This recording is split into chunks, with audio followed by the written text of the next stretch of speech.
Amicus analysis. Amicus analysis. Amicus analysis. Amicus analysis. And away we go. Hello and welcome to Hammerheads, currently known as Amicus Analysis, because we are doing a series about Amicus movies at the moment, because we used up our Hammer passions last year. I'm Miles and this is Marcus. Hello, Marcus. Hello, yes, our Hammer quotient is done.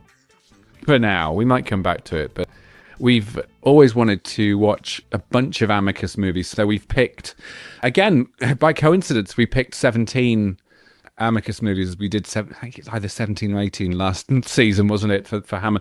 But we've gone for the movies that are all horror, or at least horror adjacent. We've omitted some of the sci-fi ones, because some of them look really bad, but also, when you think of Amicus, you don't think of sci-fi, and, I mean, they did 2 Doctor Who movies, which are very interesting, but we've omitted them as well. We're doing really the horror ones to sort of keep the theme of the podcast going. Apparently, the number 17 is quite horrific in Italy. It's more frightening than the number 13. They often leave 17th floor out of buildings in Italy. I did not know that. Oh, there you go. That's where you tune into Amicus Analysis. Amicus Analysis. Although 13's a lucky number for you, isn't it, Marcus? Yeah, so it's my birthday, yes. Yay. I think 13's a good number, actually. I think 13 was always a lucky number until someone decided to say it's something to do with the Last Supper because there were 13 people at the Last Supper. I'm like, I don't know, but I don't know. Baker's a dozen. Why is it a baker's dozen? Yeah, I know. Because you have one of the dozen that's like for testing or in case it goes wrong or it's malformed or something. Like, you know, when you make pancakes, the first one's always crap. Now you see, I've learned something now. I think that's what it is anyway, my limited knowledge of baking. So this week we'll be covering the 1966 extravaganza, The Psychopath. Oh, yeah. I believe that's how it's pronounced. Yes, I'm on the verge of a psychopath. Psychopath. The verge of a psychopath. I've always thought you were on the verge of psychopathy, yeah. What's the difference between a sociopath and a psychopath, Marcus? You should know this. I think it's like psychopath. It's a bit more intense, isn't it? Sort of those yeah. I think a sociopath can be a bit more low level, just emotional dysfunction, whereas psychopath, does there have to be some kind of violence involved? I don't know. I think it does. I think a sociopath is someone who doesn't feel empathy, therefore they find it very easy to use people and betray people and play games with people, whereas a psychopath also enjoys putting knives in parts of their body and bringing about their shady demise. Shady demise. So this movie is about that, and this movie is written by Robert Bloch, who also wrote Psycho and the Psychopath. You can see as a theme in his work. Yeah, but the Psychopath is nothing like Psycho, is it, Marcus? Well, no. There's not a deranged single man with dependent on his mother. No, none of that. And it doesn't have stuffed birds and stuff or anything that's like stuffed birds, like, you know, rooms full of weird dollies. And oh, hang on a minute. Wait a moment. It's like the same movie, but with a slight juxtaposition of the mother and the son, because the mother is a bit more, let's say, lucid. Well, she's not dead. Yeah. Sorry if you've never seen Psycho, but it is at this point 65 years old. So, you know. Yeah, and there's there's less of a twist in the Psychopath, which we'll come to. But what do you have any facts at your fingertips, Marcus? About my fingertips? I think it was filmed from September 1965. It was released in February 66. So these are all quick turnarounds again for Amicus. Like the Hammer films, you kind of knock them out. It's Freddie Francis on directing duties again. Obviously, it's Rosenberg and Sobotsky, the producers, who are the Amicus twins, as we're calling them. We have Patrick Wymark returning again, this time as the lead inspector character. And Elizabeth Lutjens on music duties again. So, yeah, some great, the music box work. I like the music, actually. I thought it was very good. It was almost... I like the opening sequence as well. It was simple but effective. It was. I liked this whole movie a lot better than I liked The Skull. I think The Skull was good, and it obviously has Lee and Cushing in it, so it gets an extra point. But I think I really liked this one. I thought it was more solid, and it was more of a story. And obviously, The Skull is, is very one note, and it was from a short story. Whereas this is a sort of classic whodunit slasher movie with some really nice iconography and photography and little ideas and stuff. It is. I mean, the name of the movie would have you think it's some kind of driller killer kind of thing, but it's more of a it's more of a whodunit thriller, isn't it? It feels to me like quite a European film, like a Claude Chabrol type thriller, and obviously Claude Chabrol was very influenced by Hitchcock, and it's quite Hitchcockian. It feels very Hitchcockian, actually. It reminded me sort of Frenzy or something like that. It was, in the way it was shot and the performances, yeah.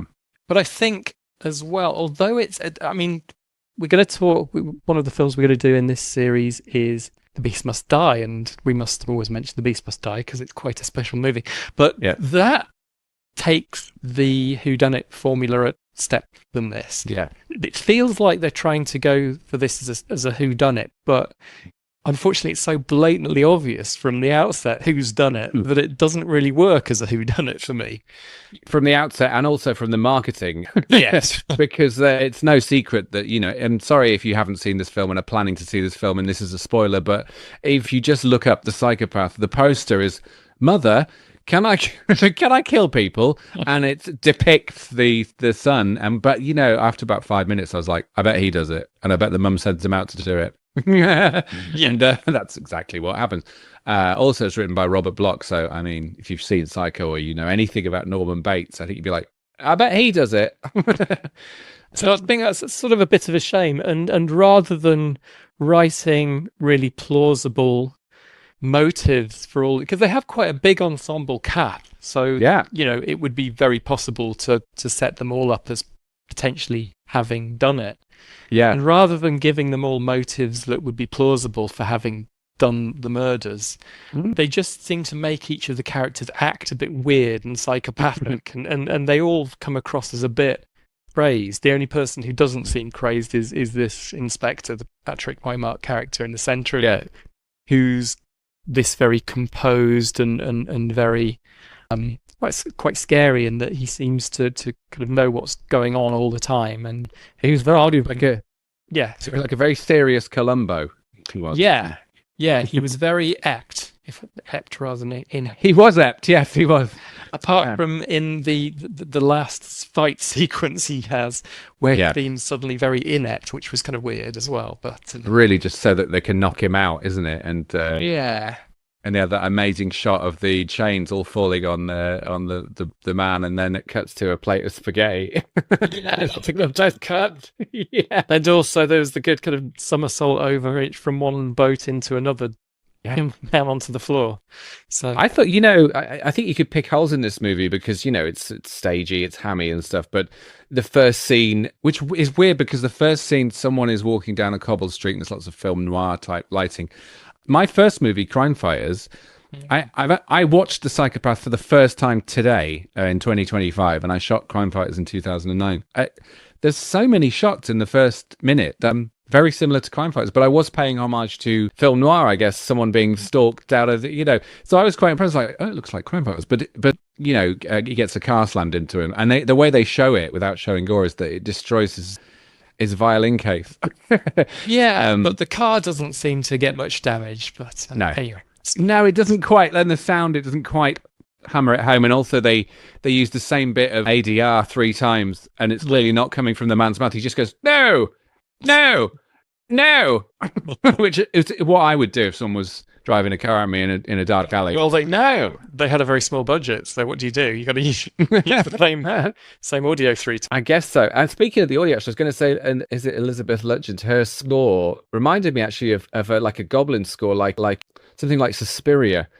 Oh yeah, the whole thing's quite giallo, wasn't it? It was giallo, actually. It was like a sort of hybrid. This is why I think Psychopath is a really good one, because it is sort of like giallo and a slasher, and it sort of had the best of both worlds. And I think Yeah, it did remind me of that music box soundtrack from Suspiria. And weirdly, as I say, weirdly European for a film by two American producers.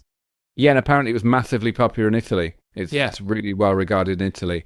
But I think it's a bit of a banger, this, actually. I thought it was great. I thought it was a good gimmick having a doll is dumped at the foot of the corpse every time, and the dolls, one is hanged, one is burned, and they suffer the same fate as the victims. I thought that was really good little episodic way of killing them. But Miles, how did they know what clothes the victim would be wearing in advance? Well, this is Psychopath for you. They've been following them for. Some of them seem like the kind of people that wear the same clothes every day for the whole of their life. Or maybe do you think that they made all the different outfits from each of the characters' wardrobes and then quickly dressed the doll? All the possibilities. Yeah, I mean that's insane. Oh, hang on. Yeah, that was what it was. And I thought I really liked the mother, which is Margaret Johnston. As Trouble. Yeah, from them days. And her scenes were very good, and I really liked her character, and the way she was depicted with all her dolls in the room reminded me of sort of J.F. Sebastian in Blade Runner. Yeah, she's good at that. Von Sturm. That's it, yeah, Von Sturm! And she's sitting in there with these dolls, some of which move and make weird noises. It just reminded me of J.F. Sebastian. Yeah, and he, in Blade Runner, he makes all his dolls and he makes the replicants and he sits there with them as if they're real. And it's actually quite sad and creepy. And I knew the ending was going to be what it was, which is spoilers, folks. Her son in the final fight breaks his back, so he's just lying in his chair, sitting in his chair, helplessly going, "Mommy."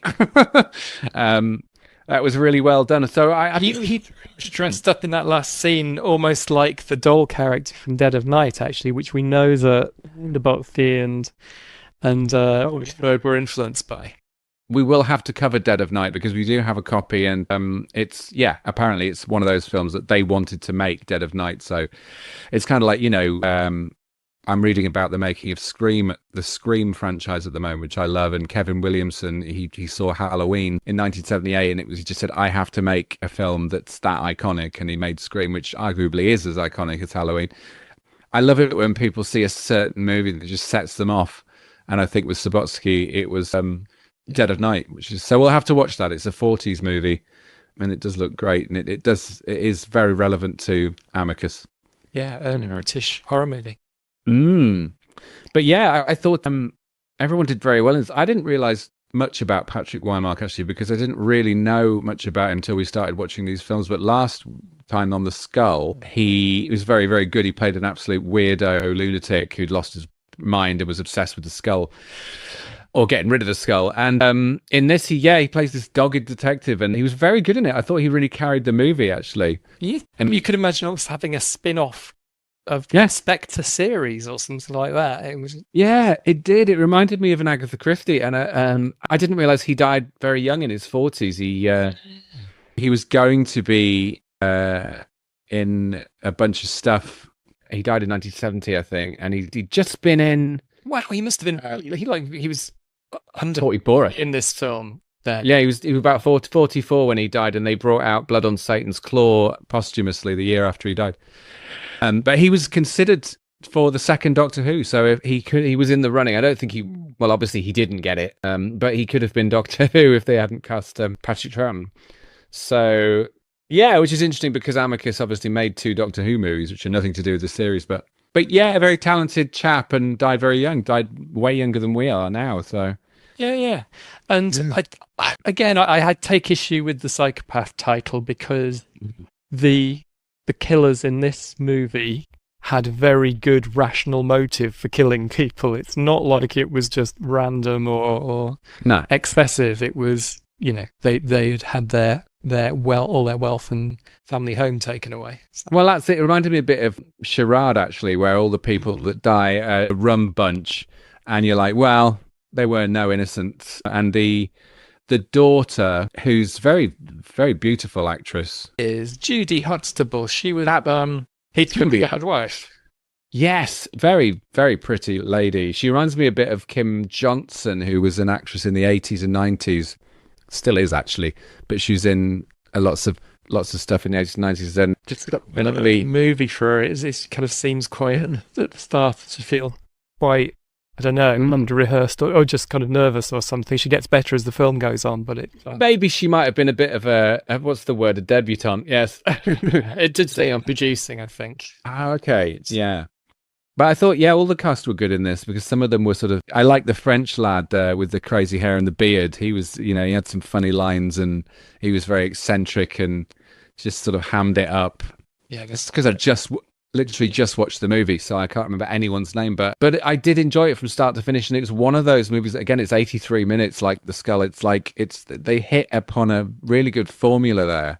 Yeah, and it's almost like what we said last time, though. It's a bit stretched out. Apparently, they filmed it and they were running 10 minutes short. So they filmed the scene in the car, the kind of with the wrecked cars and stuff. There's the third murder or something, and that was put in by Subotsky because they only had 70 minutes of footage or something.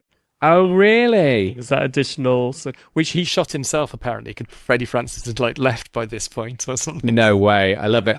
Do you know what also was a really good moment? And they might have kicked themselves because they were saving time here. But narratively, it's really good because you were like, there's been 3 murders. Yeah. And you're like, well, that just leaves 1. And the guy goes, nope, and pulls the curtain aside. And the 4th guy's hanged. And you're like, oh, that's all of them then. Yeah. A really good way of going, no, we're not now going to hang about for 10 minutes while we wait for the 4th guy to get killed. In terms of writing, that's a really impressive way of going, nah, the 4th one's dead as well. Yeah. Because the audience will start to be going, okay, now number 4, but we didn't. I guess so. I found that quite impressive. Yeah. So I kind of find it more of a kind of an oddity again, but that's what I like about Amicus. They do these slightly weird movies, which you kind of you think about because, well, they're just weird. And not had a huge. I don't think it even has a huge cult following. It's just not been on video or DVD much, and so it's just a not very well known film. But it is worth a watch just for that Technicolor kind of early Giallo kind of feel for it. I think it's a bit of a shame that it's not a cult classic because, it's not going to win any awards or anything, but I think it's a more complete movie than maybe the first couple we've watched. It's not an anthology. It's not a portmanteau. It's not a short story. It's a movie about a slasher who kills, a serial killer, and they have a gimmick. Visually, it looks incredible. I think the props are great. The sets are great. The set pieces are great. The boatyard scene is great. Yeah. The actors are really great and creepy. Yeah, there are great memorable scenes. Like, I'd give The Skull something like 5 out of 10 and go, yeah, it's got some good moments and it's a good watch, but I'd probably give this like a 7. You know what I mean? It's like, it's good, solid. Or I tell you what, I'll give it a 6.6, which is what every really good cult horror movie gets on IMDb, because half the people are like, oh, it's not very good. But the ones that know, it's great. So 6.6 is like this sweet spot. If your film gets 6.6, it means it's probably going to appeal to the genre fans. I've found anyway. I tell you what I liked. I liked the guy who got killed with the blowtorch. Oh, yeah. And the blowtorch comes right into the lens and burns the lens, which was quite sort of Peeping Tom. Yeah. The fantastic movie. And then I was a bit confused by that because you see a noose. The camera sort of focuses on a noose, so you think, I can get hanged, and then suddenly he's getting torched. Well, and then the other guy, they wanted to show that the noose was there, so it didn't suddenly appear when the other goes. But I love that when he tries to pick up the puppet, it's just crumbles to ash. Did it got burned as well? Like that was a really nice little touch. So just little details like that went a long way for me, and I found myself not scrolling on my phone, which I would like to point out I try not to do during movies, but I turn the lights out, put a big screen on, and I don't pick my phone up. But the time that I watched it was sort of I'm going to watch this. I've got 80 minutes spare. I'm going to watch it now. And after the last about 3 minutes. Apart from and I got the phone. I had put my phone down after 20 minutes. When I'm actually going to watch the film, which is goes a long way for me. It's a film that makes you put your phone down. I don't. The poster. No, it's terrible, isn't it? I don't condone playing with your phone while watching movies ever. So, well, talking about weird films, next time. Oh my God, I'm looking forward to next time. We're going to be dealing with the hive of horror, the Deadly Bees. I like my women like I like my coffee. Covered in bees! Yeah, this looks truly shit. And so is it going to be as good as Michael Caine's The Swarm? This is the question we need to ask ourselves. Well, we've got Freddie Francis again directing. Yeah. We've got, again, a screenplay by Robert Bloch. Yeah. So, They should be on a roll, don't they? I'm wondering if it's going to be loads of awful shots of like celluloid bees from another take flying past and people reacting to them in a sort of Ray Harryhausen style, or is it just going to be shots of bees and they keep zooming in to make it look like they're coming for you and just trying to make bees look menacing? BDI. BGI. That's Psych of the Week. Thank you. And I think it could be the former.